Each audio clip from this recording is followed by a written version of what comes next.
오늘 이제 선교 발대식을 했습니다. 그래서 우리가 선교의 의미를 어떻게 좀 살펴볼까 하는 마음으로 이 본문을 봤으면 좋겠습니다. 선교라는 말이 있고 전도라는 말이 있죠. 그래서 우리가 이것을 좀 어떻게 차이를 둬야 되는지 모를 때가 있습니다. 같은 본질을 가지고 있는 단어지만 조금 다르게 쓰죠.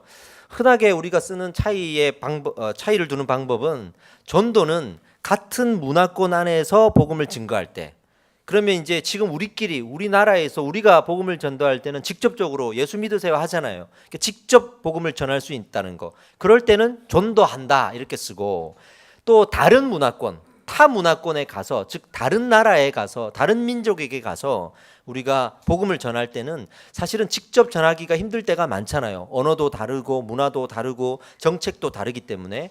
그럴 때는 가서 좀 간접적으로 어떤 비즈니스 선교 이렇게 말도 하기도 하죠. 간접적으로 선교하는 일들이 많죠.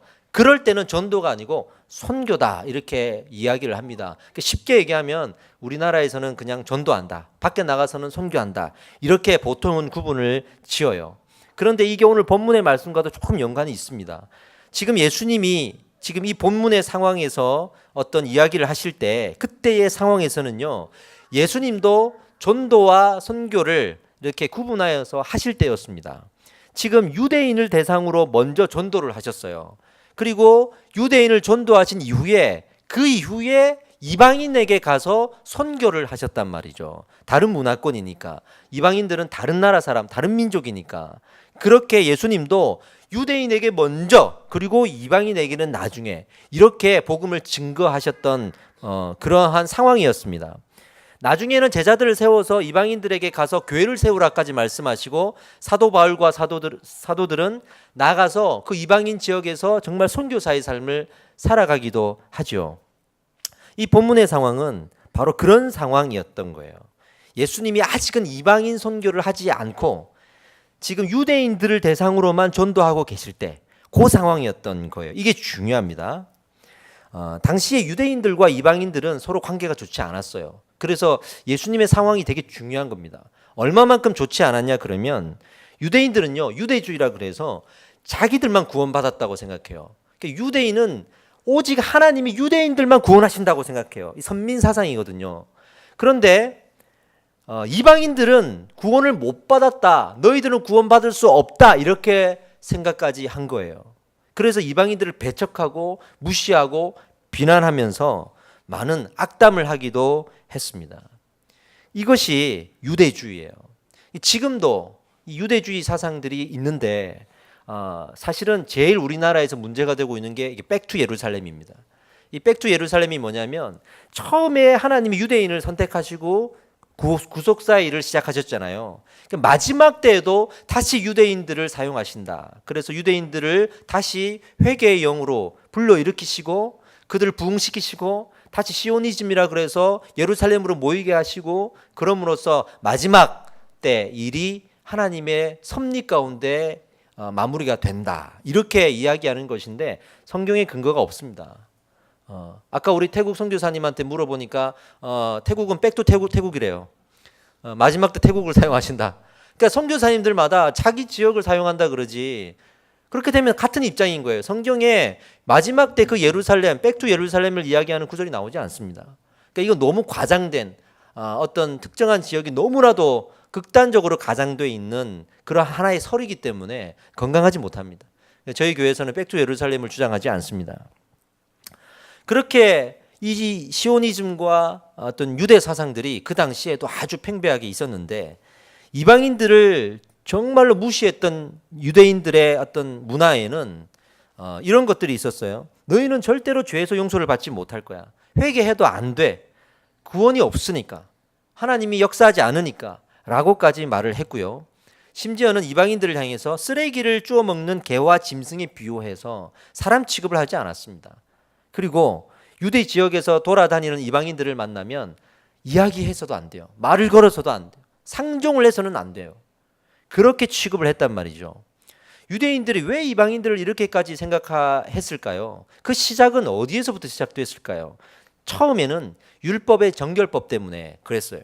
정결법이 뭐냐 그러면, 거룩한 것과 거룩하지 않는 더러운 것들을 구별해내서 우리가 하나님 앞에 거룩한 신앙을 지켜나가는 것을 좀 노력하자, 이런 의미로 정결법을 만든 거예요. 성경에 보면 구약 성경에 정결법이 나오거든요. 부정한 것이 무엇이고 부정하지 않는 것이 무엇인지가 구별되어 나오거든요. 이거를 지키자라는 나름 좋은 의미에서 시작됐는데 어떻게 변질되었는가 하면 이것으로 정결하지 못한 사람들을 정죄하고 판단하고 이렇게 비난하는 것으로 변질되어 버렸어요. 이게 문제예요. 예수님 시대에 이방인들에 향해서 그렇게까지 정죄를 해버린 거예요. 처음에는 이방인들과 구별되자, 우리끼리 잘 뭉치자, 그래서 우리가 하나님을 잘 믿자, 이렇게 시작됐다가 나중에는 그러니 이방인들은 구원이 없어, 너희는 해도 안 돼, 얘기도 걸지 말아야지, 이렇게 되는 거예요. 이렇게 되는 거예요. 그리고 지금 이 본문 말씀이 마태복음 15장을 딱 보면 뭐가 보이냐면 마태복음 15장 전체의 주제가 정결법 논쟁이에요. 그런 이 사건도, 이 본문의 사건도 정결법 논쟁의 하나의 사건이에요. 떨어져서 절대로 생각하면 안 돼요. 마태복음 15장 처음에 어떻게 시작하냐면 예수님과 장로들이 논쟁을 하는데 장로들이 예수님께 따집니다. 당신의 제자들이 떡을 먹는데 손을 씻지 않고 먹습니다. 그 당시에 유대인들은 꼭 손을 씻고 음식을 먹어야 돼요. 특히 떡은 더 그랬어요. 맨손으로 먹어야 되니까. 그러니까 손을 씻지 않고 먹는 것을 비난하는 거예요. 성경에 그런 것까지 나오지 않습니다. 정결법이 너무 강조되니까 자꾸 갖다가 붙이는 거예요. 인위적으로 갖다가 붙여서 이것도 하자 저것도 하자 그렇게 하자 하다가 나중에는 이 떡 먹는 논쟁까지 간 거예요. 그러니 제자들을 향해서 왜 손을 씻지 않고 먹습니까? 라고 막 비난을 하죠. 거기에 대해서 예수님은 또 그들에게 어떤 지적을 하냐 그러면 너희는 정결하고자 그렇게까지 노력하고 그렇게까지 법을 지키지만 정작 성경에서 말하는 부모를 공경하라, 이 법은 왜 지키지 않느냐. 이 장로들이 가지고 있는 정결법, 유전법 이런 것들이 있는데 자기의 모든 물질의 재산을 하나님께 드렸다라고 자기는 선언하는 게 있어요. 이게 유전법이에요. 내 물질은 다 하나님 거야, 그렇게 선언했어요. 그렇기 때문에 이 물질을 우리 이 가정 외에는 흘려보낼 수가 없는 거예요. 심지어는 부모도 섬길 수가 없는 거예요. 하나님께 바쳤으니 하나님 것이니 내 것이 아니니 내 부모도 섬기지 못하는 거예요. 소외된 이웃은 더할 나위 없겠죠. 이렇게까지 법이 변질된 거예요. 지금 예수님은 그것을 지적하는 거예요. 정결하면서 너희가 그렇게 강조하고 중요하게 생각하면서 오히려 그 정결을 가지고 사람들을 판단하고 부모도 섬기지 않고 그렇게 변질되어 있구나, 이것을 예수님이 말씀하신 거였습니다. 지금 교회도 이런 잘못을 답습하고 있는지를 우리가 살펴야 됩니다. 잘 보세요. 우리가 잘해보자 그러잖아요. 우리 할 수 있다 그러고 우리를 강조하잖아요. 우리 교회를 강조하잖아요. 너무 강조해서 우리 교회가 아니면 다른 교회는 은혜가 없다고 생각하고 다른 교회가 뭐 큰일 나는 것처럼 생각하고, 그래서 우리 교회, 우리 너무 강조하다가 보면 그 우리가 너무나 변질되어서 넘을 수 없는 장벽이 될 때가 있습니다. 그래서 그 우리라는 모임 안에 들어오기에 그 성경의 기준이 아닌 또 우리가 인위적으로 붙인 기준들이 존재할 수가 있는 거죠. 제가 아주 오래전에 청년부를 담당을 했는데 이 청년부는 대부분 그 교회의 직분자의 자녀들이었어요. 그러니까 교회를 떠날 수도 없는, 선택의 여지가 없는 자녀들이었죠. 그런데 이들이 딱 뭉쳐가지고 청년부에 있으니까요, 새로운 사람들이 들어와서 적응을 못하는 거예요. 적응을 못하는 거야. 그러니까 하나가 될 수가 없죠. 왔는데 뭐 나름대로 텃세를 부린다고 불평을 하기도 하고, 또 이쪽에서 얘기해 보면 우리는 너무나 당연한 거니까, 또 우리는 친한데 모르는 사람이 왔는데 어떻게 갑자기 친해지냐는 거예요. 그러니 서로가 자꾸만 벽이 생기는 거죠. 부응이 안 되는 거야. 새신자가 오는데 자꾸만 새신자는 다시 튕겨서 나가는 거예요. 우리라는 이 공동체가 사실은 중요하고 하나가 돼야 되고 뭉쳐야 되는 건 맞는데 거기에 인위적인 요소가 다 끼어드니까 마치 세상에서 우리가 어떤 공동체를 만들어 놓고 장벽을 치고 조건에 맞는 사람만 가입을 시키는 것처럼 그렇게 이 교회 공동체가 운영이 될 수도 있다라는 것을 우리는 분명히 알아야 됩니다. 더 나아가서는 우리를 떠나서는 다 악한 것이 되는 거죠. 그래서 우리 교회를 강조하다 보면 우리 교회를 떠난 모든 것들은 악한 게 되는 거예요. 우리 직장 생활도 악한 거고, 우리 가게와 우리 사업장과 우리 학교 생활 모두가 교회를 떠나서는 악한 게 되니까 빨리 교회 와라 그래고 매일매일 교회 오도록 그렇게 권면할 수도 있는 거 아니겠습니까? 그렇게 우리가 변질될 수도 있다라는 거. 이건 변질된 겁니다. 이게 복음을 전하는 것도 우리를 위해서 복음을 전하는 것이 될 수 있습니다. 처음에는 예수 그리스도를 위한답시고 전도를 하고 선교를 하고 하지만 나중에는 그 우리를 강조하다 보니까 우리한테 맞는 사람을 고르는 거예요. 아, 저 사람이 우리 교회 오면 참 좋겠다. 아, 저 사람이 우리 공동체에 들어오면 참 좋겠다. 아, 근데 저 사람은 우리 교회 오면 안 좋아. 아, 신경 쓸 게 많고 나는 저런 사람 싫어. 이렇게 할 수도 있다는 거예요. 학벌을 따진다든지 경제력을 따진다든지 인맥을 따진다든지 외모를 따진다든지 이런 것으로 자꾸만 인위적으로 우리가 변질되어 갈 수가 있다라는 거고, 실제로 그런 케이스가 너무 많아요. 심지어는 다른 나라, 우리와 다른 민족 그러면 더 심하겠죠. 사실 제가 교회 안에서 뭘 봤냐면 외국인이 오는 거를 좋아하지 않아요. 그죠? 외국인이 오는 걸 좋아하지 않아요. 동남아 사람들이 우리나라 와가지고 막 일을 많이 하시잖아요. 그분들이 오시는 거 싫어해요. 근데요, 미국 사람이 오는 건 좋아해요. 영국 사람이 오는 거 좋아해요. 호주 사람이 오는 거 좋아해요. 선진국에서 오면 좋아해요. 후진국에서 오면 싫어해요. 그걸 봤어요. 그래서 선진국에서 오면은 잘 대해주고 그 나라에 대해서 묻기도 하고 친절하게 다가가는데, 동남아 사람 딱 와서 앉아 있으면 왠지 모르게 가까이 하지 않으려고 하는 그런 것들이 있잖아요. 우리 안에 그 세상의 기준이 얼마나 많이 스며들어 있는지를 알 수 있는 거죠. 이 모든 일들이 나름 우리가 구별되고 거룩해지고 정결하게 살고자 하는 그 처음의 믿음에서 시작된 건 맞아요. 그러나 변질된 거예요. 지금 중요한 것은요, 예수님이 그 변질된 정결법과 논쟁을 하고 있다는 거예요. 논쟁을 하고 있고 잘못을 지적하고 있는 상황에서 이런 와중에 가나안 여인이 예수님을 찾아온 거예요. 그러니 정결법 논쟁과 관련이 있을 수밖에 없죠. 예수님을 찾아온 이 가나안 여인은 어떤 이유로 찾아왔느냐? 자신의 딸이 있는데 귀신에 들린 거예요. 성경에 보니까 흉악한 귀신이 들렸다 이렇게 돼 있고, 이 번역 성경들을 여러 가지 보면 더러운 귀신이라고 표현하기도 합니다. 더럽거나 흉악하다라는 이제 설명을 붙이죠. 왜냐하면 정결법에서 제일 중요한 건 귀신 들린 거예요. 귀신이 들렸다 그러면 이 정결법 중에 제일 최악의 상황인 거예요. 가까이 하면 안 돼. 요즘 이 세대에도 저기 중동의 어느 지역에 가면 그런 일들이 있잖아요. 자기 딸인데도 정결을 잃었다 그래가지고 부모가 죽이는 일들이 벌어지나, 명예살인 이런 거 있죠. 돌에 맞아 죽고 고문당해 죽고 불에 타 죽고 이런 일들이 아직도 우리 이 시대에 존재하는 것을 보고 있습니다. 우리가 그 당시에는 오죽했겠습니까? 자녀가 귀신이 들렸다, 이거는 어디 가서 말을 못하는 거예요. 이 자녀를 끊어내든지 쫓아내든지 죽여버리든지 어쨌든 떼내야 나머지 가족도 사는 거지, 이 흉악한 귀신 들린 이 딸아이를 고쳐달라고 어디 가서 얘기를 합니까? 얘기 못하는 거예요. 이 딸이 바로 지금까지 앞서 논쟁을 펼쳐온 뭐 손을 씻었네 안 씻었네 했던 그 논쟁의 끝판왕인 거죠. 제일 강력하고 제일 최악의 상황에 놓인 정결법에 해당되는 여인이 예수님을 지금 찾아온 겁니다. 예수님은요, 사실은 이 여인을 만나기를 원하셨어요. 왜 그러냐면 보세요. 잘 보세요. 21절에 예수께서 거기서 나가사 그랬잖아요. 예수님께서 그 전에 지금 유대 땅 안에서 정결법 논쟁을 펼치셨어요. 그리고 나서 거기를 나와가지고 어디로 갔다고요? 두로와 시돈 지방에 들어가시니 그랬죠. 이 두로와 시돈 지방이 이미 헬라화되어 있는 이방인 지역입니다.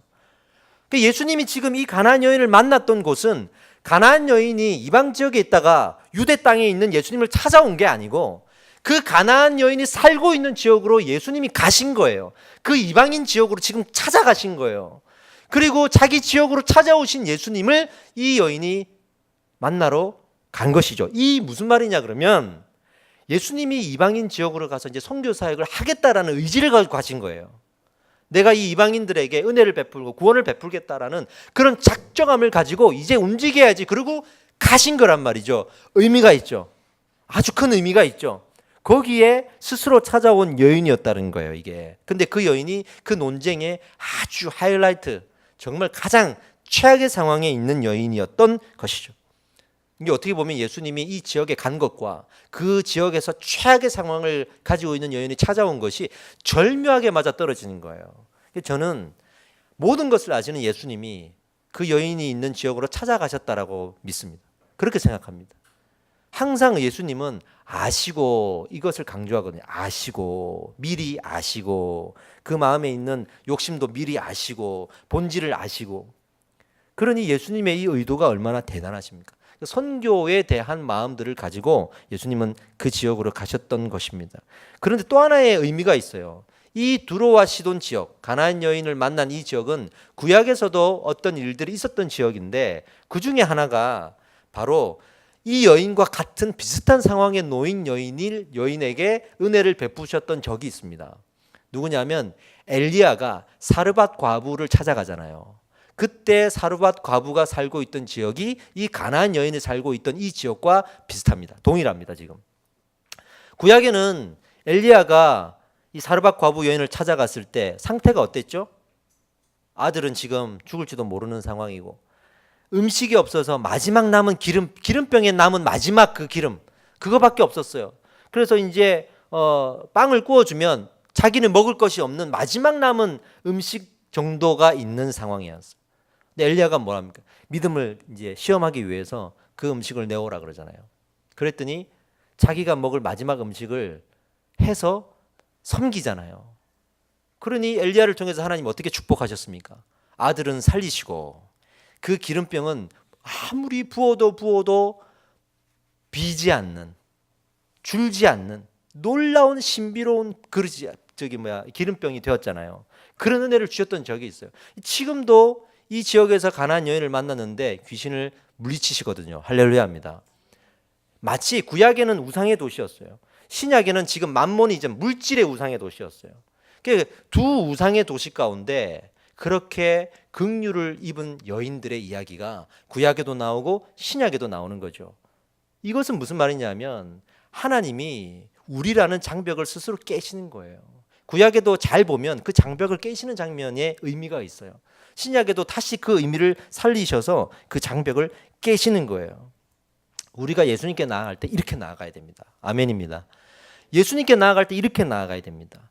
이 여인이 예수님께 나와서 첫 마디가 뭐였습니까? 나를 불쌍히 여기소서. 불쌍히 여기소서. 이 두로와 시돈 지역은 상당히 부유한 지역입니다. 대표적인 상업도시고 거기에 사는 여인들 중에 이 여인은 많은 학자들이 귀족 출신이라고 얘기합니다. 가난한 여인이 아니었어요. 이 아쉬울 것 없는 여인, 얼마나 이 정체성이 강하고 자존심이 셌겠습니까? 근데 자기 딸이 그 부정한 것에 극단적인 상황에 놓인 만큼 어머니의 심정을 가지고 예수님을 찾아온 거거든요. 나를 불쌍히 여기소서. 모든 걸 다 내려놓았잖아요. 우리가 예수님을 찾아갈 때 그렇게 찾아가야 됩니다. 우리도 불쌍히 여겨달라는 마음을 가지고 찾아가야 됩니다. 엘리야처럼 예수님처럼 그렇게 누군가를 보내시든지 하나님이 직접 찾아오시든지 분명히 그 불쌍히 여겨달라는 기도는 하나님께서 들으십니다. 할렐루야. 그런데 예수님이 불쌍히 여겨달라는 그 말에 대해서 답이 없어요. 처음에는 대답을 안 하세요. 왜냐하면 제자들의 반응을 지금 드러내게 하시려고, 제자들이 뭐라고 말하는지 들으시려고. 제자들이 이렇게 얘기합니다. 저 여인이 부르짖고 소리를 지르니까 우리 내보냅시다. 그러니 예수님의 의도대로 제자들 또한 그 유대주의에 심각하게 물들어져 있는 것이 드러난 거예요. 이방인인데 우리 그냥 물러가게 합시다, 이렇게 얘기한 거예요. 그때서야 예수님이 이야기를 하는데 그 예수님의 이야기도 조금은 의아해요. 제자 편에 서서 그 제자들 편에 유대주의에 물든 사람인 것처럼 예수님도 말한단 말이에요. 시험하고자 하는 거예요. 이 여인의 믿음을 시험하고자 하는 거고, 이 제자들에게 교훈을 주기 위함이에요. 뭐라고 얘기하냐면 24절의 말씀인데요. 이르시되 나는 이스라엘 집에 잃어버린 양 외에는 다른 데로 보내심을 받지 아니하였더라. 이렇게 말씀하십니다. 보세요. 이스라엘에 잃어버린 어린 양, 이건 뭐 유대인들 얘기하는 거잖아요. 그러면서 나는 너와 함께 할 수 없다, 너에게 은혜를 베풀 수 없다, 이렇게 말을 하는 것과 같잖아요 지금. 그러니까 주변에 있는 제자들도 역시 이게 맞지 이렇게 생각했을 거 아니겠습니까? 그런데요, 이 여인이 계속 도와달라 그럽니다. 예수님이 이 여인의 믿음을 보시고자 했는데 역시나 이 여인은 보통 사람이 아니에요. 얼마나 간절한 마음으로 찾아왔는지 계속 도와달라 그럽니다. 그러니 예수님이 한 번 더 거절합니다. 이번에는 더 강력하게 거절합니다. 26절 말씀에서 이렇게 말씀하십니다. 자녀들의 떡을 취하여 개들에게 던짐이 마땅하지 아니하니라. 이제 개라는 표현이 나왔어요. 그 당시에 유대인들이 이방인들을 향해서 개라는 표현을 쓰거든요. 단지 원어상으로는 그 유대인들이 썼던 개라는 단어는 아주 그 천한 짐승 같은 개를 말하는 거고, 예수님이 썼던 이 개라는 단어는 집에서 키우는 애완용 개처럼 좀 조금은 격상되어 있는 용어이긴 합니다. 그러나 어쨌든 그런 개들에게 내 자녀들의 먹을 것을 주는 것은 마땅하지 않다라고 말하잖아요. 근데 이 여인이 기가 막힌 이야기를 합니다. 이게 성경의 기록 중에 저는 역사에 남을 만한, 정말 꼽을 만한 중요한 기록이라고 생각해요. 27절 말씀을 함께 한번 읽어보겠습니다. 시작. 여자가 이르되 주여 올소이다마는 개들도 제 주인의 상에서 떨어지는 부스러기를 먹나이다 하니 이 말을 했단 말이에요. 무슨 말이냐면 당시에 유대인들이 떡을 먹을 때 손을 씻고 먹어요. 항상 정결하게 손을 씻고 떡을 먹는데 맨손으로 먹잖아요. 그러면 먹으면 또 더러워지죠. 이 더러운 것을 무엇으로 닦느냐면 그 떡 가루로 닦습니다. 떡을 가루로 손을 다시 이렇게 닦고 닦은 가루를 상 밑에 버린단 말이에요. 상 밑으로 버리면 개들이 와서 그것을 먹는 거예요. 이런 문화가 있잖아요. 이 여인도 그걸 알고 있죠. 그러니 당신이 지금 나를 개라고 표현했는데 개들도 주인의 상에서 떨어지는 것을 먹지 않습니까? 그렇게 해서라도 당신의 능력을 내게 행하여 주십시오라고 말하는 거예요. 예수님이 이 말씀, 이 말 앞에 정말 감동을 받으신 것 같아요. 이 말이 너무 큰 의미가 있었던 거예요. 보세요. 지금 정결법의 정죄를 받고 있는 여인이잖아요. 극단적인 최악의 상황이었잖아요. 근데 그 묶여있던 인식, 사람들에 의해서 너는 정결하지 못해, 그런 인식들, 그걸로 꽉 묶어 놓으면 스스로 헤어나올 수 없어요. 나는 정결하지 못해 이렇게 생각하고, 그것 때문에 자기 자식도 죽인다고 하는데 우리는 더러운 사람이야, 나는 더러운 사람, 나는 구원받지 못하는 사람이야, 이런 거. 저기 영등포역에 있는 노숙인들을 저희가 이전에 사역하면서 1년에 몇 번씩 갔거든요. 그래서 뭐 이렇게 나눠주고 뭘 이야기를 하려고 그러면 철저한 그 패배의식에 빠져 있어요. 아이고 우리야 뭐, 우리는 이렇게 살다가 죽을 사람이야, 우리는 이 줘도 이거 안 돼 이렇게. 그래서 거기 재활센터가 있어요. 취업을 시켜주는 센터란 말이에요. 그 수많은 노숙인들 중에 그 센터를 이용하는 사람이 극소수예요. 다들 나는 배워도 안 돼. 왜? 사람들이 안 된다 그러니까. 자기 가족한테도 버림받았으니까. 그 철저한 패배감에 빠져 있어요. 그걸 뚫고 나오는 게 쉬운 일이 아니거든요. 그런데 이 여인이 그렇게 묶여있던 당시의 인식들 속에도 믿음을 가지고 뚫고 나온 거예요. 이게 지금까지 성경에 나와 있는 많은 사건들 중에 특별한 케이스입니다. 잘 보세요.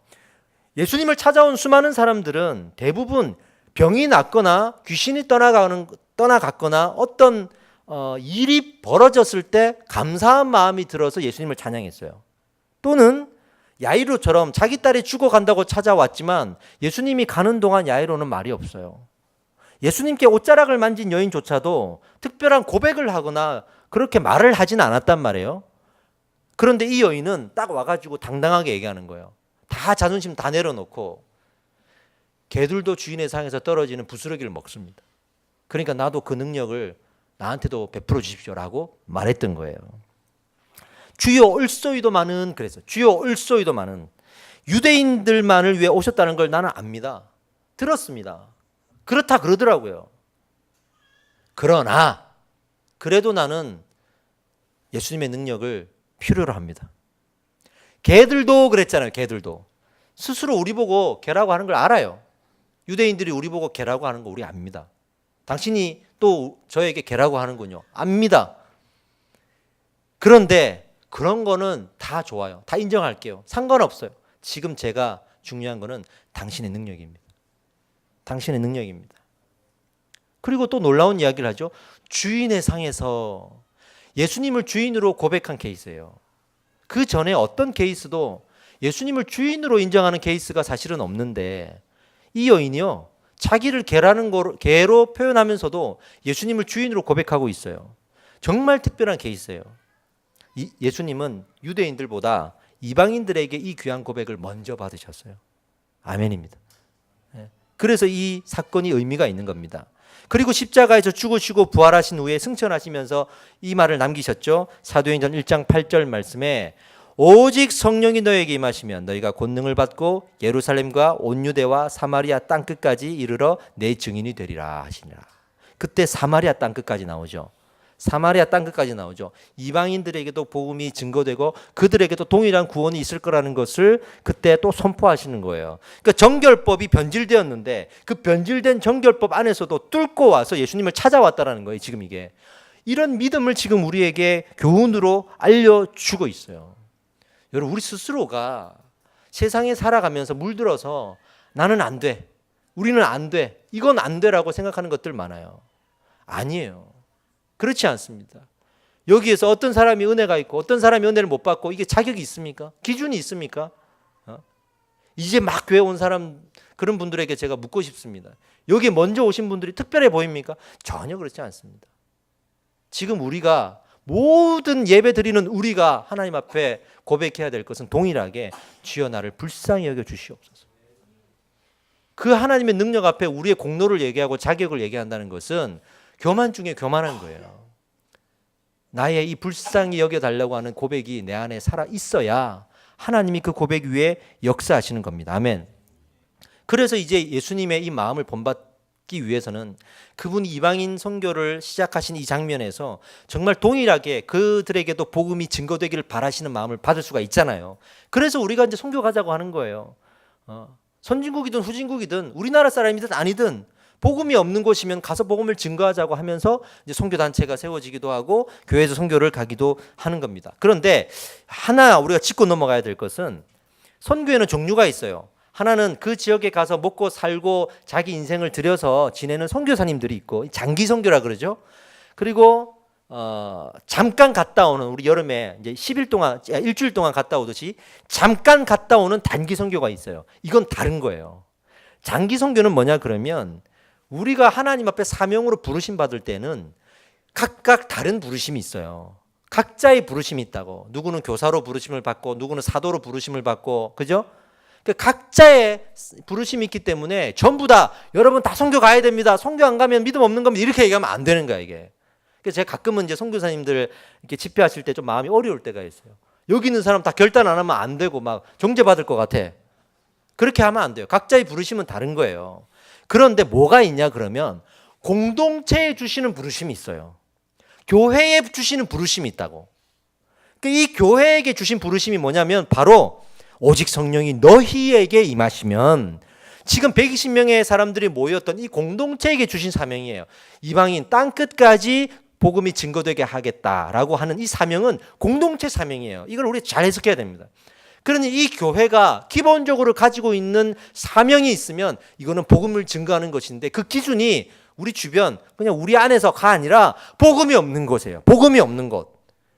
그래 저 멀리서라도 가까이서라도 복음이 없고 복음이 필요하다는 소리가 들려서 우리가 어떤 요청이 있을 때는 가능한 우리가 하려고 노력을 해야 됩니다. 그럴 때는 개인의 부르심은 그 선교에 있지 않더라도 공동체의 부르심이기 때문에 도와줘야 되거든요. 그것을 위해서 단기 선교를 만든 거예요. 그 단기 선교 때 가가지고 잠깐이지만 그 지역을 돌아보고 기도해주고 돕고 오자라는 거죠. 그래서 이 단기 선교를 여러분들이 결단할 때 내가 선교에 대한 부르심이 있는지 굳이 따질 필요가 없어요. 이 교회에 주신 부르심이기 때문에 그냥 최선을 다해서 가려고 노력하시면 돼요. 정말 안 되면 보내는 선교사로서 또 물질도 후원하시고 준비할 때 도와주시면 되는 건데 가능한 우리가 가려고 최선을 다해서 노력하시면 됩니다.